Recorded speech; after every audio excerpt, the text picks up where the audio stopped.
How y'all doing today? Doing good? Any rune holders in the audience today? No? I got one guy over here? All right. Awesome. So my name is Chad Barraford. I'm part of the THORChain community. My role is primarily as a technical lead in designing and building the core protocol. I've been with the project for a while now, since 2019 is when I first joined and started writing some codes and all those things. Do I need a, oh here, this thing, yeah. This is the thing I need. This little button here, hit this thing, there we go. So what is THORChain? If you're not familiar with THORChain, it is a chain agnostic DeFi protocol, the simplest way I can put it. And what that means is that it can support a DeFi protocol like an AMM, like a Sushi or a Uni or anything like this, and it can be agnostic about what chains or assets that are connected to that system. So like Uniswap, you're kind of limited to ERC20s or Ethereum itself. Actually, they don't even do Ethereum anymore. It's actually just ERC20s. But with THORChain, you can actually do Bitcoin, and you can do Litecoin, BNB, Ethereum, Monero, sure, Zcash, why not? Dogecoin, whatever you like to do. This is really, I think, the true vision of what cross-chain DeFi properly looks like. One where you have access to all liquidity, not just 25% of liquidity, which is what you have on an Ethereum-based DEX, but you have access to the vast majority of it. Now, THORChain today supports 5 chains. It's Bitcoin, Ethereum, BNB, Litecoin, and I'm forgetting one, Bitcoin Cash. Together with all those, the net worth of that is about 92% or something like that of the total liquidity of all of crypto. You're already kind of touching a base into the vast majority of those assets, which is pretty important. So you'll be able you're able to today to swap from one asset to another asset completely trustlessly with no KYC or anything of these matters. You can just trade. And the only actual requirement, this is so cool, I just love this. The only actual requirement is that you can sign a transaction, right? That's all. If you can sign a Bitcoin transaction, you can have access to Tether and Ethereum and whatever asset you choose. That's like super important, super innovative concept. So how does THORChain work? So THORChain itself is really like a state chain. It kind of contains state from various other chains. So on the bottom there you can see there's a kind of a fake Ethereum there. And somebody can send some Ethereum to THORChain, one of the addresses that THORChain connects has. So you can go ahead and send some Ethereum and a little kind of a little data field or a memo or in Bitcoin they call it an op return, which is your transaction intent. You say I'm sending in some USDT and I want to get out some Bitcoin, right? That's the biggest trading pair in the world right now is Tether and Bitcoin. And so you can put in say here's my USDT and I want Bitcoin and here's my BC1 address to send it to. And so the validator set, or we call Bifrost more specifically, observes all these addresses, these specific OX addresses or these BC1 addresses or these, whatever chain we're talking about. And so it makes observations of like, hey, Alice sent into the network, 1,000 USDT tokens. And then once the validator set gets a consensus and says a 2/3 of majority of them say, okay, we all saw the same thing. We all saw Alice sent, these funds in. It's a real thing. Let's go ahead and execute some business logic, which is the swap logic at the top of the chart there. And we do our AMM thing, or we kind of do our XYK-like system. We use something very different, but it's conceptually somewhat similar. To do a trade, and then the network says, okay, let's pick one of the validator sets. Okay, you over there, send some Bitcoin to this BC1 address that they requested to get their Bitcoin on, and then they broadcast a transaction, sending Bitcoin to Alice, and Alice, receives her Bitcoin on the other side of it. That's like super impressive stuff to me. That's really cool. What's actually fascinating is that you can actually use affiliate fees too. So if you actually are a wallet manufacturer or you're an exchange yourself, you can actually touch into this liquidity and then take out a little fee for yourself and you actually get paid. So if you're actually a wallet manufacturer, for example, like most of this code today is like closed source and like they have a hard time actually figuring out how do I finance this wallet? How do I find a way to make profit and actually pay for the development of it? Here's your answer right here. THORChain allows you to do cross-chain swaps on pretty much any chain, and by the way, you can fund your entire project. That's pretty cool, right? Fundamentally, that's how it works. It's actually a lot more complicated than that. THORChain is actually one of the most ambitious and complex projects out there by a good margin, I'd say. That's a super high level. I don't want to spend too much time because I don't have too much time. But the more you dive into this code and the more you dive into the economics behind it, I think you'll find it increasingly interesting. So we had launched single chain ChaosNet a while back, I think like a little over a year ago, which was a kind of a proof of concept. And so it worked with just Binance Chain, so you could swap Binance BEP2 assets.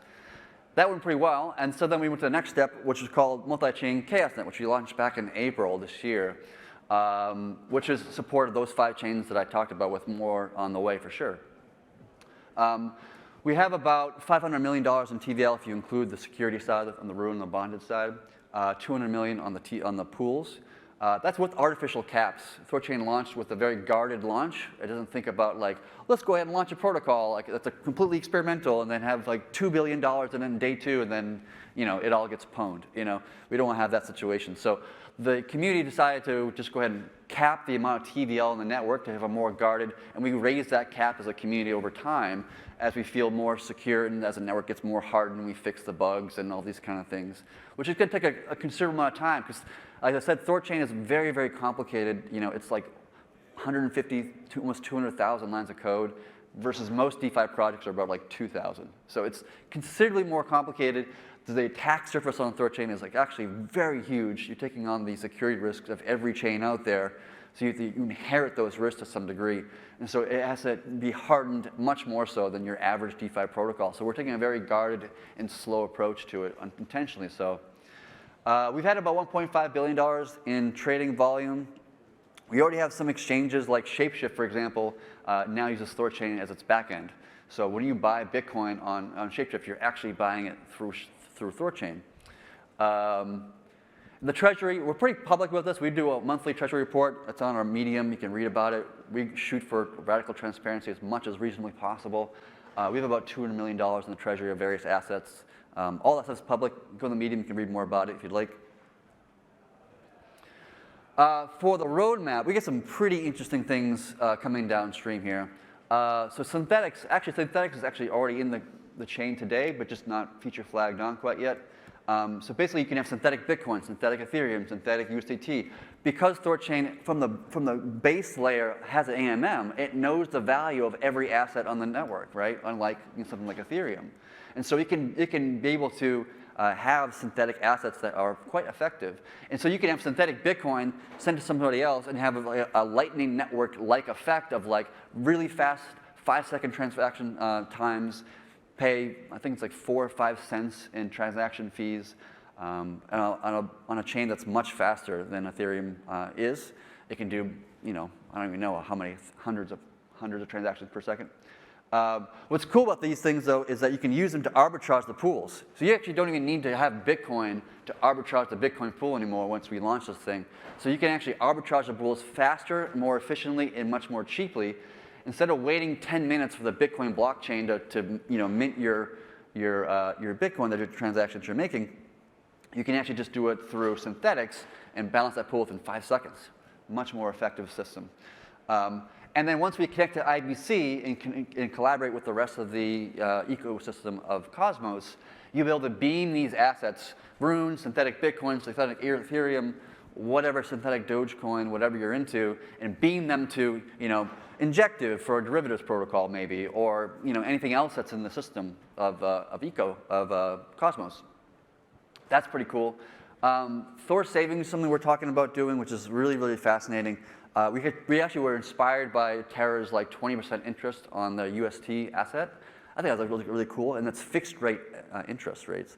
And so we thought about like, well, how can we do this? We don't really have UST because we're not Terra, but we also don't really have a coin that we're trying to push in a sense.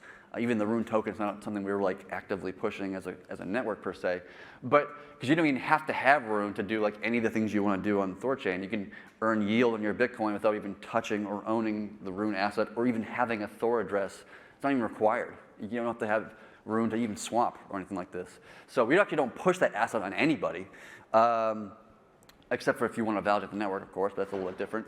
But Thor savings, it actually is going to be BYOA. So bring your own asset. You want to get 20% fixed rate interest on Bitcoin? Sure. 20% fixed rate interest on USDT? Fantastic. Come on over. And how do we do this? I probably don't have all the time in the world to explain it.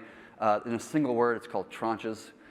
We basically pin these people who want 20% fixed rate against the LPers of the network, and they kind of higher risk on the LPer side, get a leveraged kind of position on the LPer side, and on the Thor savings side, you're just choosing to take a lesser reward of 20%, but fixed rate, and you kind of lock yourself in. But tranches is the way we can accomplish that, which is pretty cool. I think people are going to go nuts when that actually gets launched later on. Lending protocol is going to be really fascinating because we can do cross-chain lending properly with every chain.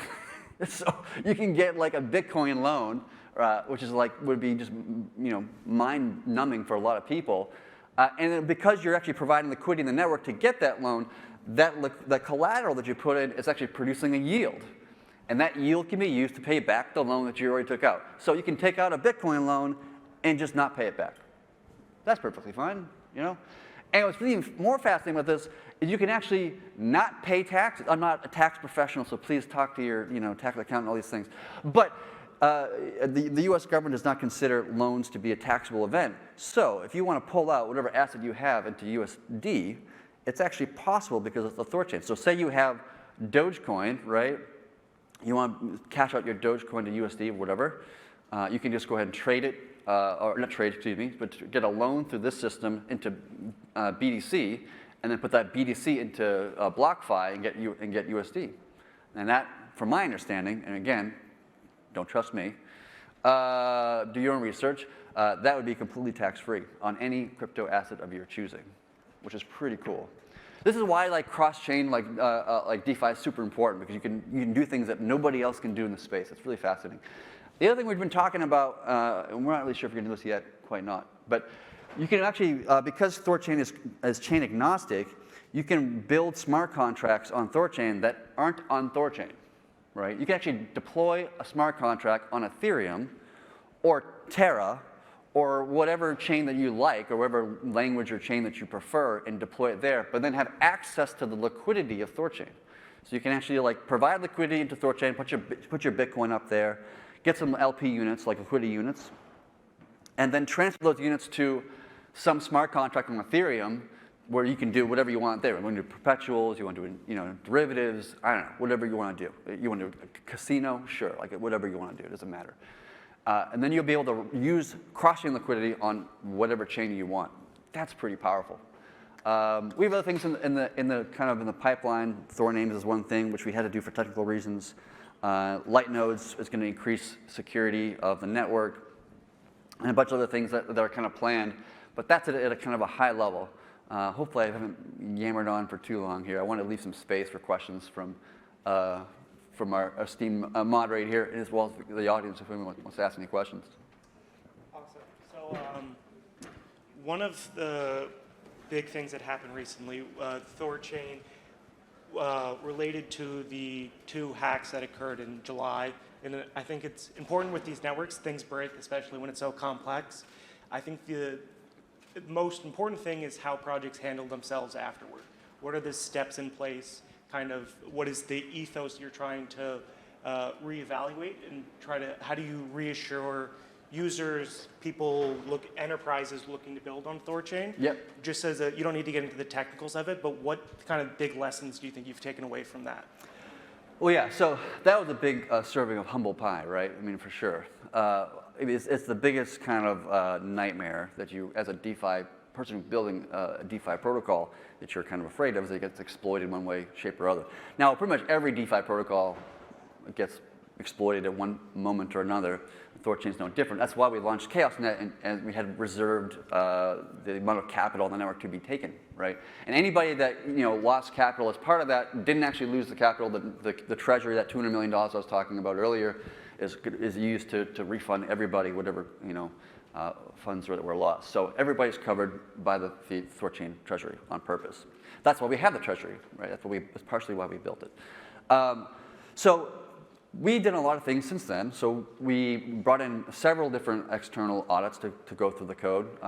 They found no critical issues, which is great. We did another few more audits internally. We found a few things internally to fix.